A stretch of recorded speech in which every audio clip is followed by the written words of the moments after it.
आनंद और शांति की जो फुहारें पड़ती हैं तो ठंडक देती हैं कि नहीं। और ये रिमझिम सदा ही बरसता रहेगा। जब अंदर से साफ सुथरे हो जाते हैं तो फिर आनंद की बहार आ जाती है। न सुखों दुखों में तो सभी पड़े हैं, सुख दुख से ऊपर उठना गुरु सिखाता है। बोला बड़ी बड़े नाले तो लांग जाते हो, अंदर में इतनी पावर भर लेते हो कभी कभी, और कभी कभार ये छोटी छोटी नालियां लांगने में बड़ी तकलीफ होती है। मान की, सम्मान की, ये सब चीजें कैसे धीरे धीरे जीवन में परिवर्तन लाती हैं। मान सम्मान की नालियां जो हम पार नहीं पाते हैं, क्या करते हैं हम उसमें फंस जाते हैं। बड़े नाले को तो लांग लिया, पार हो गए, और छोटी छोटी नालियों में फंस गए। ऐसे ही बड़ी बड़ी बातों से तो गुरु के ज्ञान के द्वारा पार पा जाते हो, खुशी भी मिलती है, आनंद मिलता है, गुरु के शब्दों पे चल गए। और कभी वही छोटी छोटी नालियां, इतना सुंदर ज्ञान मिला और उन्हीं में अटक जाते हैं। कहाँ, घर में छोटी छोटी बातें रोजमर्रे वाली में तुम सब कहाँ अटकते हो। आप दुखी सुखी बड़ी बड़ी बातों से नहीं है, वो तो कभी कभार आती है। आप रोजमर्रे की बातों से सुखी दुखी हैं। और ये बातें किसका गुण है? हवा का गुण। हवा आती और चली जाती है, कभी पकड़ पाते हो हवा को? तो इन बातों को क्यों पकड़ते हैं? ये राइट समझ गुरु देता है। हवा का गुण है आना और जाना। जानते हो तो हवा को पकड़ने की कोशिश भी नहीं करते। ऐसे ही सांसारिक बातों को भी हम पकड़ने की कोशिश ना करें। अगर हम ये कहें नहीं नहीं मुझे हवा पकड़नी है, तो ये कार्य तो होगा नहीं, ये तो असंभव है। संभव है? असंभव है। हवा को नहीं पकड़ सकते। इसी तरह से ये बातें, इसको क्यों पकड़ लेते? क्योंकि मैं मेरा अभी पड़ा है, ये मैं हूं, ये मेरा अपमान है।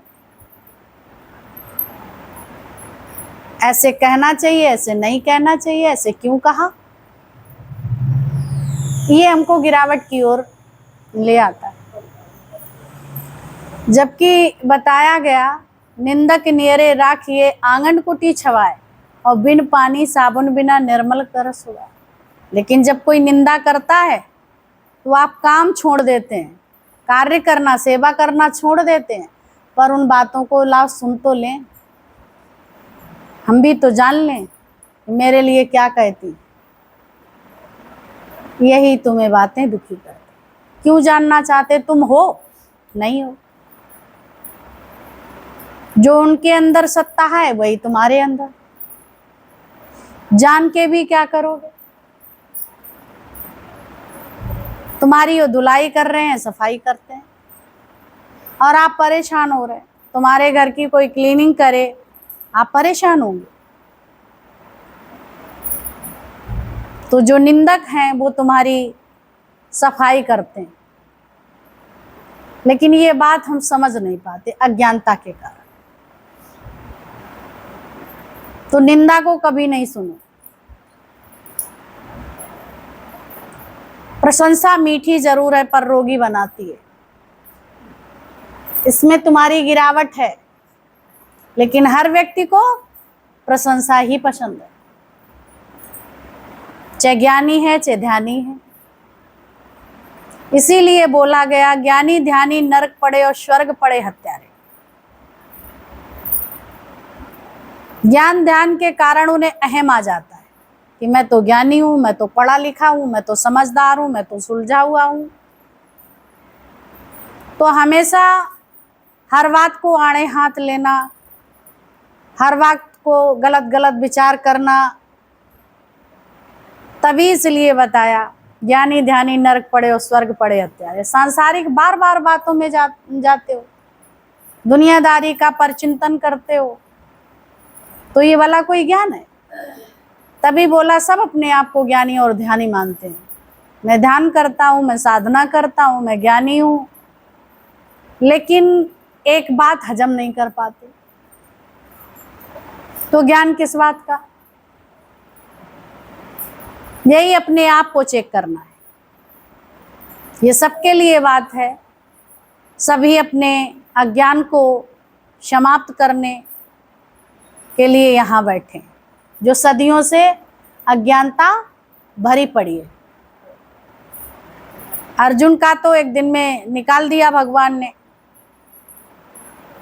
मूढ़ता को। अर्जुन के अंदर की जिज्ञासा जो भी थी वो शांत कर दी। जानना चाहते जो भी प्रश्न थे उनके हल हो गए। वो ज्ञान अर्जन, ज्ञान को प्राप्त करना, समझना और इसके अकॉर्डिंग जीवन जीना। हम सब भी अर्जुन ही हैं। इस ज्ञान के, गुरु के ज्ञान के इशारे से हमारा पग पड़े, फिर कोई धोखा नहीं होगा। जब उसके विचारों पे चलते हैं तो जीवन बन जाती है। जब अपनी मन बुद्धि से चलते हैं तो हर जगह गिरावट है। कभी यही ब्रह्म ज्ञान हमको ये लगता, मैं सत्संग सुनता हूँ, मुझे ज्ञान है, और यही ज्ञान कब अज्ञान में परिणित हो जाता हमें भी पता नहीं चलता है। तो इसलिए सावधानियां। तभी कहा ज्ञानी ध्यानी नरक पड़े और स्वर्ग पड़े हत्यारे। इतना ज्ञान सुनने के बाद लोग प्रशंसा करते हैं तो आप कितने खुश रहते हैं। यही तुम्हारा सत्संग सुनने का कोई फायदा नहीं। जो प्रशंसा करते हैं उनसे आप प्रसन्न रहते हैं, और जो आपकी निंदा करते हैं वो आपको शत्रुवत लगते हैं। जबकि कहा गया ना तुम्हारे जीवन में कोई शत्रु है ना कोई मित्र है, लेकिन हमने ज्ञान सुनने के बाद भी शत्रु और मित्र पाल के रखे अपनी मन बुद्धि के कारण। किसके कारण? मन बुद्धि के कारण। ना काहू से दोस्ती और ना काहू से बैर, ये सत्संग की बात है। तुम यहां भी किसी को दोस्त नहीं बनाना, नहीं तो अपना मार्ग भटक जाओगे। किसी को भी आपने दोस्त चुना, माना, गड्ढे में गए। ना कोई शत्रु रहे और ना तुम्हारा कोई मित्र रहे। फिर अंदर में ये बात उठती है, यहाँ सत्संग में भी आके हम लोग प्रेम से नहीं रहेंगे तो फिर कैसे बात चलेगी? तो प्रेम चीज अलग है। प्रेम से सृष्टि की उत्पत्ति हुई, प्रेम से तुम यहाँ बैठे, और प्रेम से परमात्मा की तुम्हें प्राप्ति हुई। तो प्रेम तो मना नहीं किया। प्रेम का मतलब इच्छा रखना नहीं है।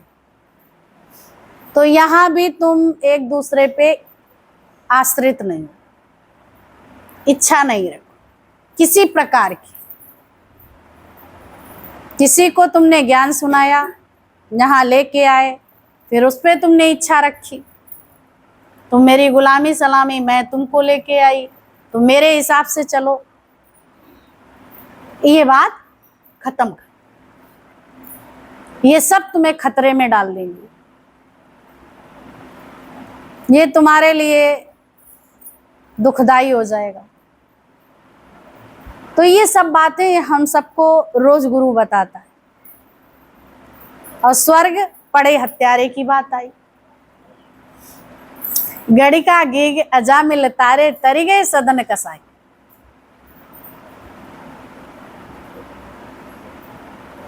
ज्ञानी और ध्यानी को अभिमान होता है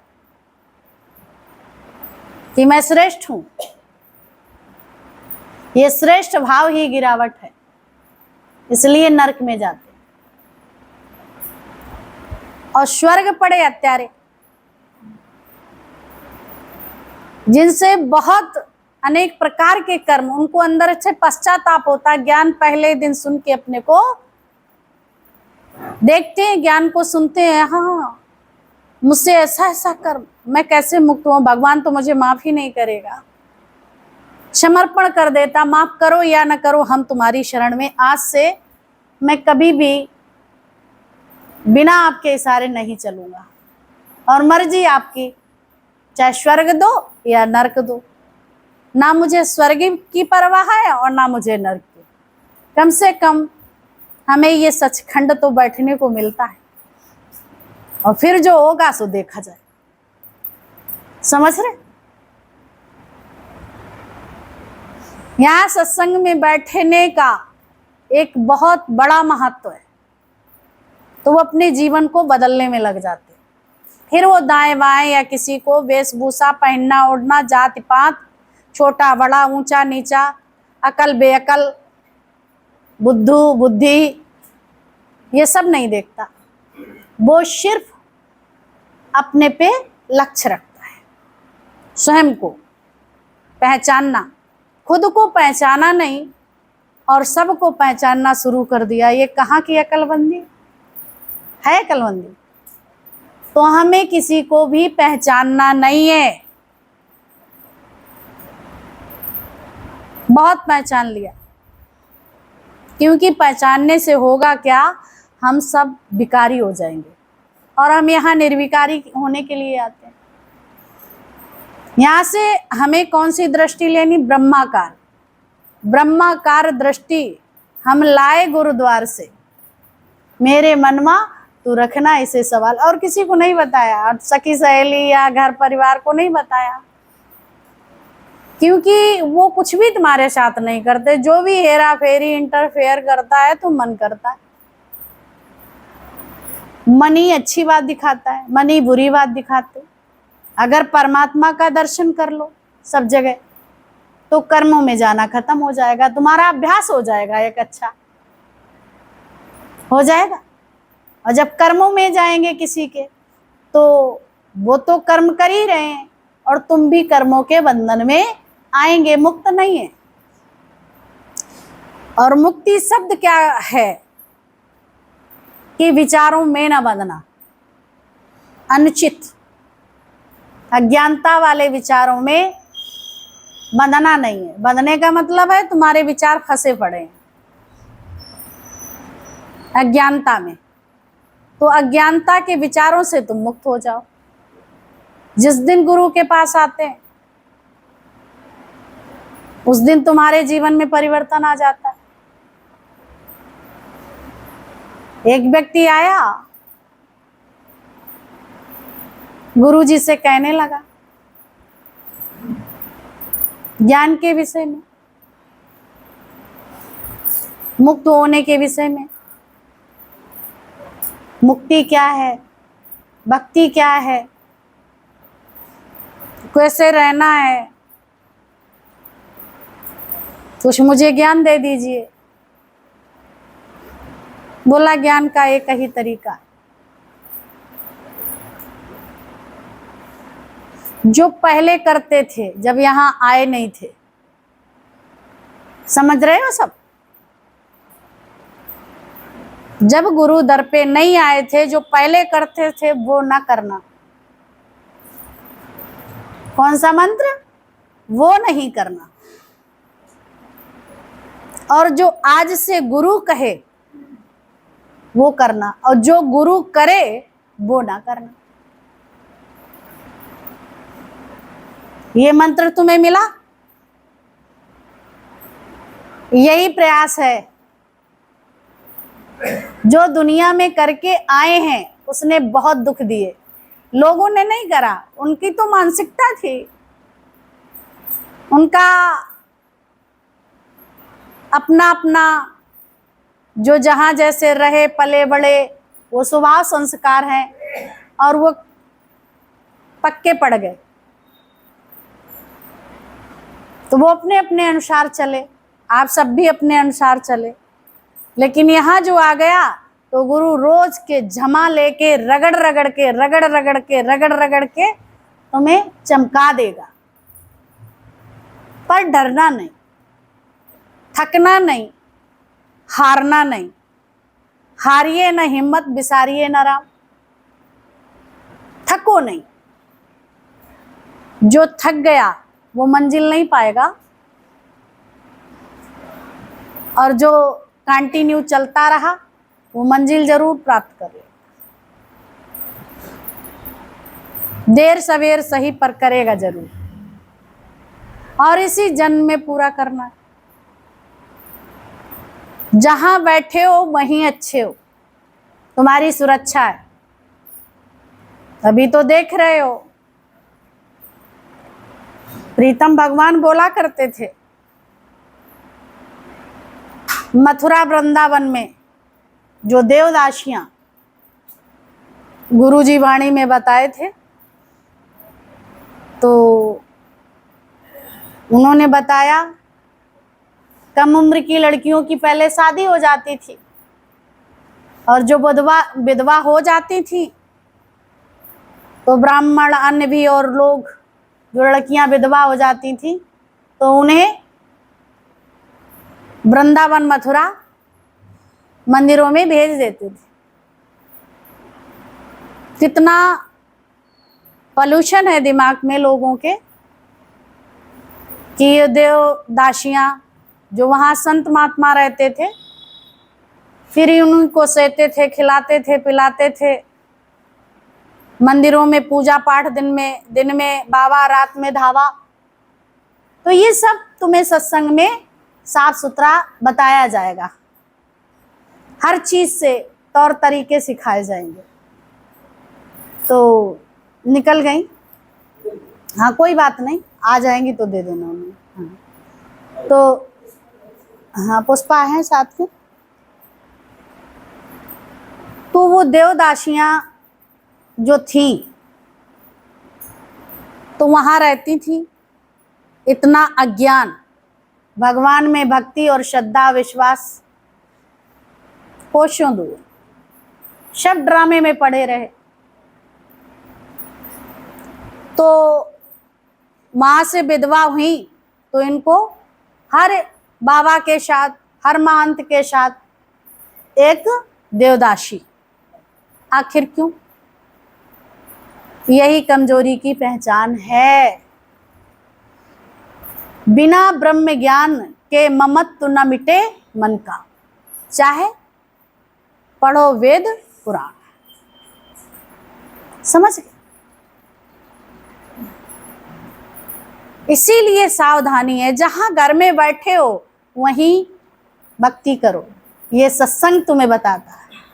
और ये जागरूकता अभियान की तरह ब्रह्म ज्ञान होता है, जागरूक करना अपने कर्तव्यों के प्रति, दायित्वों जो होते हैं उनके प्रति तुम्हें सजग रहना होगा, और वो तत्व ज्ञान बताता है। ये नहीं है कि चलो किसी पुरुष के पास जाए वहां ज्ञान होगा।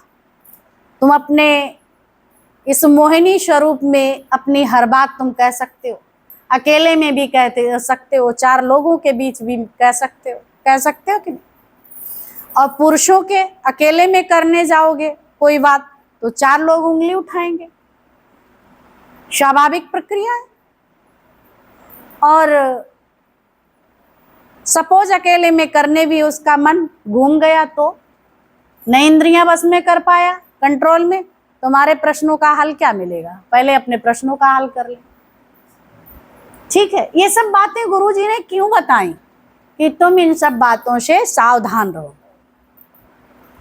तो तुम मंदिरों में जाते हो, जहां कहते बड़ा धर्म है, अच्छी बात है, किसी की आस्था को तोड़ना ठीक नहीं है, लेकिन उसके प्रति जो गंदगी भरी है उसको जानना इंपॉर्टेंट है। बिना जाने हम सब करते रहते हैं। तुम्हारा काम है जाओ इतिहास को देख के आओ, महापुरुषों का जीवन, कौन जिनके लिए जाते हैं पूजने के लिए, पर वो शक्ति सभी में, चाहे वो दुराचारी है चाहे वो अनाचारी है, कोई भी है, तो सबके अंदर की वो कर्मों को ना देख के हम उस शक्ति को देखें। पर याद रहे चोले का परहेज जरूर करें, ये आवश्यक है। चोले जो हैं उनका परहेज जरूर है,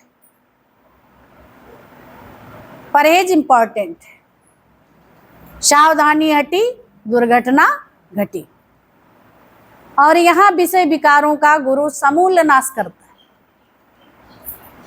तुम्हारे अंदर से अज्ञान को जो कूट कूट के भरा है कई जन्मों का, वो तुम्हारा रोज रोज अभ्यास से निकाल देता है। ये कहो यहाँ ज्ञान वहां ज्ञान, कहीं ज्ञान नहीं है। तीर्थों में भी जाओ तो गुरुजी बोलते थे तीर्थ में भी अगर जाओगे तो क्या मिलेगा? पानी और पत्थर। क्या मिलेगा? पानी और पत्थर।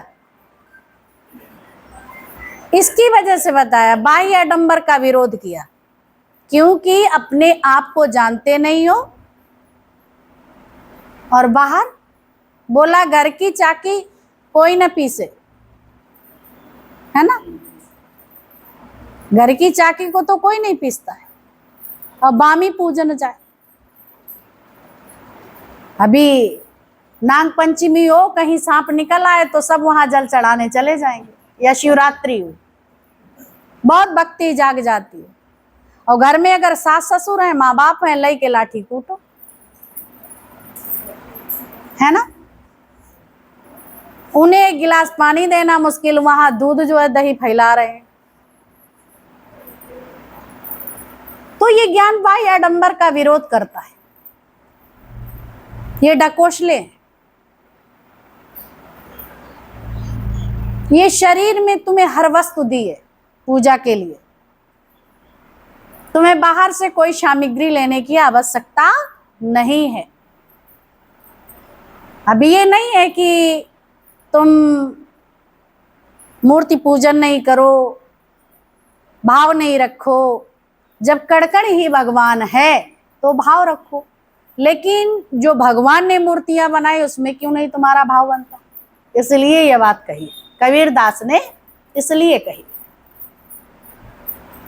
अब इसका मतलब है जो भी हम कार्य करते हैं अच्छा वो नाम करें, ऐसा नहीं बताया।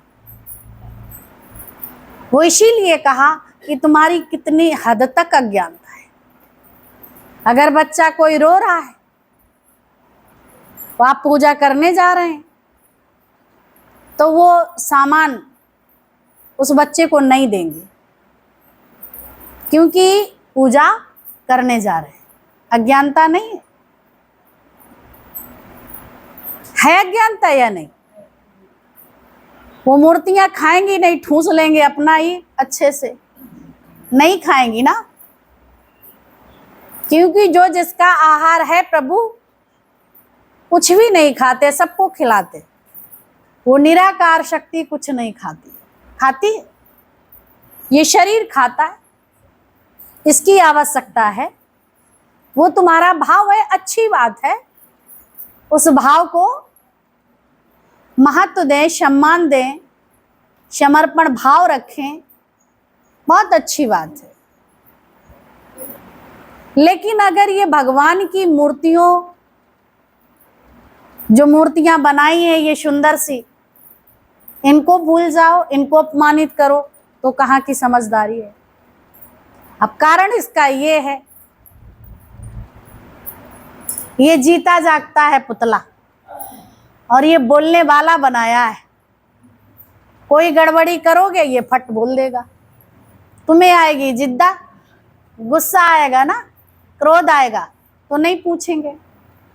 आजकल के जमाने में बहू बेटों को तकलीफ बड़ों से क्यों है?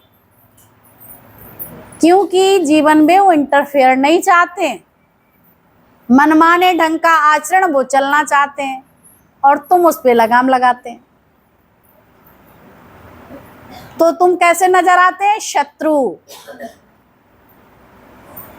शत्रु। लेकिन जो अनुभवी लोग हैं उनको पता है कि तुम्हारा जीवन खाई खंडक में चला जाएगा, इसलिए बार बार वो मना करते हैं।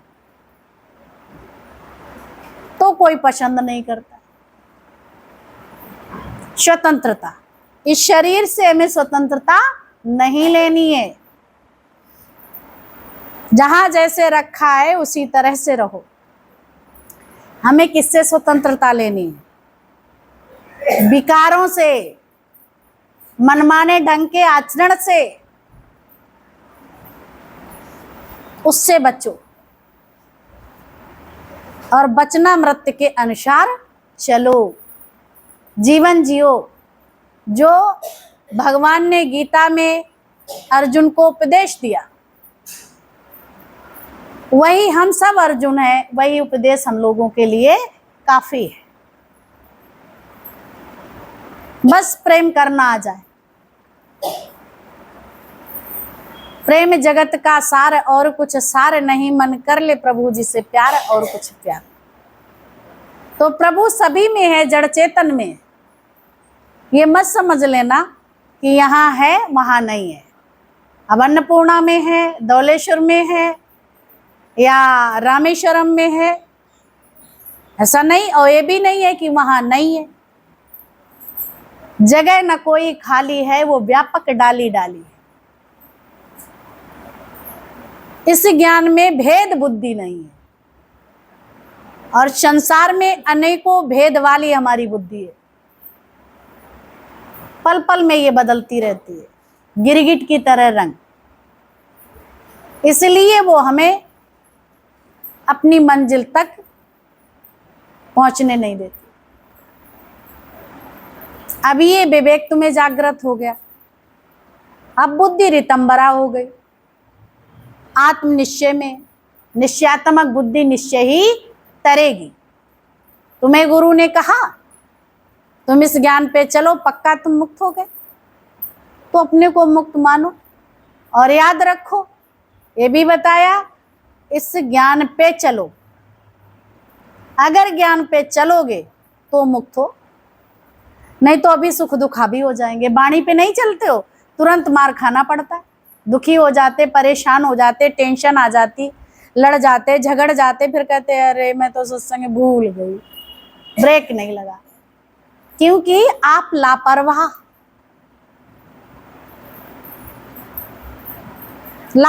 है। बेपरवाह तो ठीक है,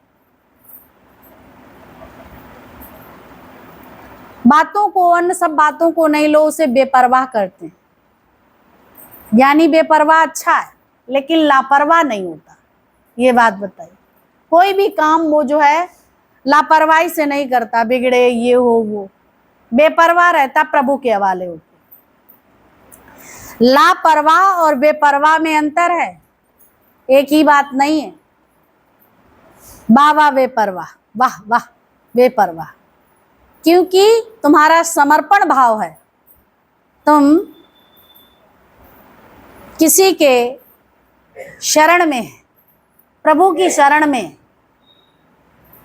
अब जिसकी शरण में है वो परवाह करेगा तुम्हारी, करेगा कि नहीं? लापरवाह का मतलब मनमाने ढंग से रहना।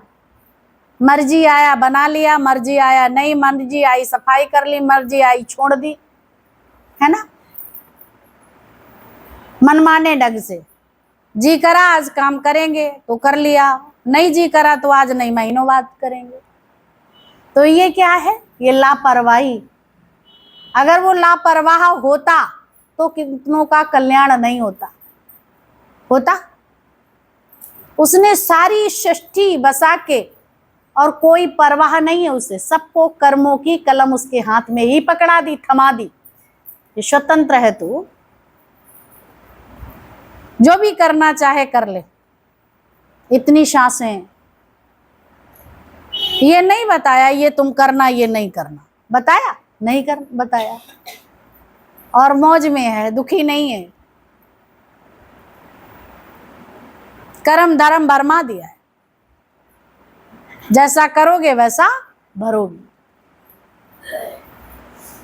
फिर निराकार के रूप में वही परमात्मा तत्व ज्ञान के रूप में अपने आप की बात बताने आया और बता के हम सबको मुक्त करा लिया।